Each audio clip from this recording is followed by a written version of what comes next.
शांति। आज 9 जून 2021। आज के मुरली में बाबा ने कहा, मीठे बच्चे, बाप आया है सारी दुनिया से विकार की तपत बुझाए सबको शीतल बनाने। ज्ञान वर्षा शीतल बना देती है। काम विकार की तपत सारी दुनिया को जला रही है।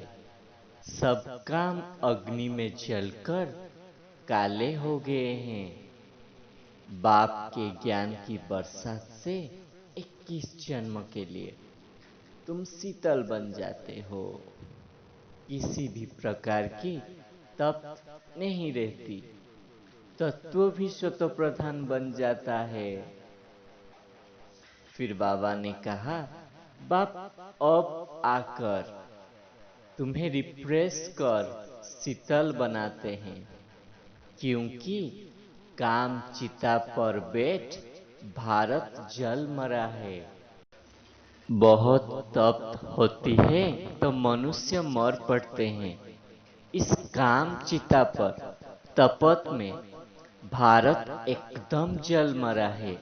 इसलिए बाप को याद करते हैं कि आकर शीतल बनाओ। बरसात पड़ने से शीतल हो जाती है। जैसे दुनिया में जब गर्मी बढ़ जाती है तो बरसात सब चाहते हैं, ऐसे ही जब ये विकार की गर्मी बढ़ जाती है तब बाप ही आकर ज्ञान की बरसात कराते हैं, शीतलता का अनुभव कराते हैं। बाप एक बार आकर इतना शीतल बना देते हैं, इतना सब कुछ दे देते हैं, जो सत्युग में कोई भी चीज की उत्कंठा नहीं रहती। इस ज्ञान वर्षा से भारत अथवा सारी दुनिया शीतल हो जाती है। बाबा जो तुमको शीतल बनाते हैं उसका असर 21 जन्म तक रहता है। न वहां बरसात न किसी चीज का इंतजार होता है। वहां कोई भी प्रकार की दुख नहीं होगा। अब बाप कहते हैं, मीठे बच्चे, मैं तुम्हारी सेवा में तुम्हारा गुलाम बनकर आया हूं। तुम बच्चों की सेवा करता हूं। तुम्हारा पढ़ाई का इनकम भी कितनी बड़ी है, कितनी भारी है। आधा कल्प के लिए तुम तकदीर बनाते हो। बाप फिर कितना निरंकारी है। तुम्हें भी ऐसा निरंकारी बनना है। आत्म अभिमानी बनने से बाप को याद कर सकेंगे। बाप के साथ योग टूटने से माया का गोला लग जाता है, मूर्छा जाते हैं। याद करते रहे तो खुशी का पारा चढ़ा रहे। कोई बड़े इम्तिहान पास करते हैं तो खुशी होती है ना। तुम भी जानते हो, इस पढ़ाई से ऊंच और कोई पढ़ाई ही नहीं है। तुम्हारा इस सृष्टि में ऑलराउंडर पार्ट है। ऐसे बहुत है जो सतयुग से लेकर कलयुग तक भी मुक्ति धाम में ही रहते हैं। ऐसे नहीं, यहाँ आने से मुक्ति धाम अच्छा है। तुम्हारी महिमा सबसे जास्ती है, क्योंकि तुम ही सबसे जास्ती पार्ट बजाते हो।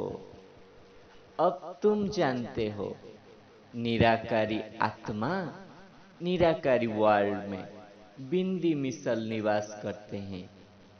वहां भी निराकार झाड़ है ना। बीज और झाड़ को जानना है।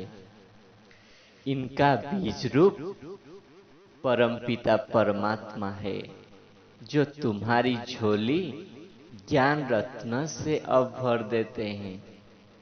कभी ऐसा बाप देखा है जो कहते हैं, बच्चे मैं तुम्हारे लिए वैकुंठ का सौगात लाया हूँ।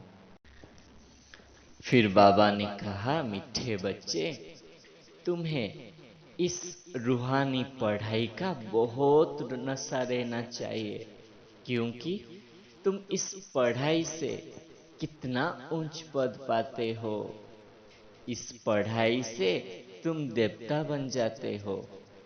तो अब संपूर्ण निर्विकारी बनो, बाप समान निरहंकारी बनो, कभी भी मुरझाओ नहीं। फिर बाबा ने वरदान में कहा, मास्टर ज्ञान सूर्य कौन है? सर्व आत्माओं के पतित संकल्प व वृत्तियों को भस्म करने वाले मास्टर ज्ञान सूर्य भव।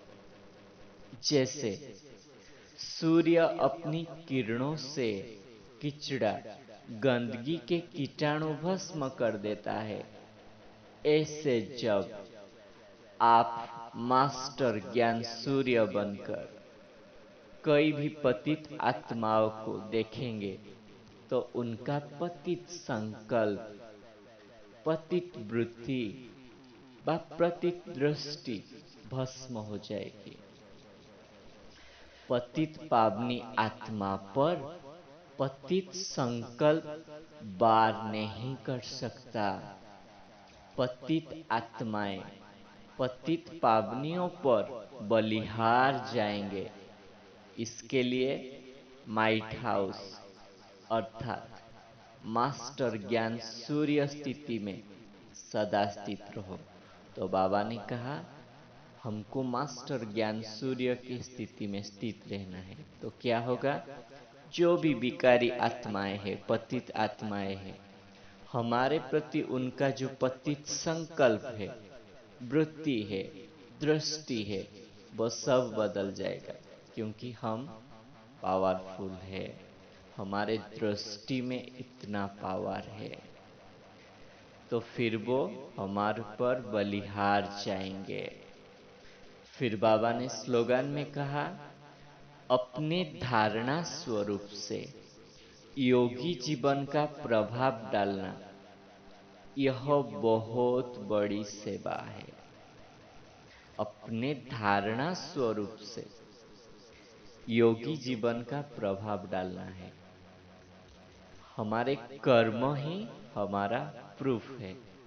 तो ये सबसे बड़ी सेवा है। अच्छा, ओम शांति।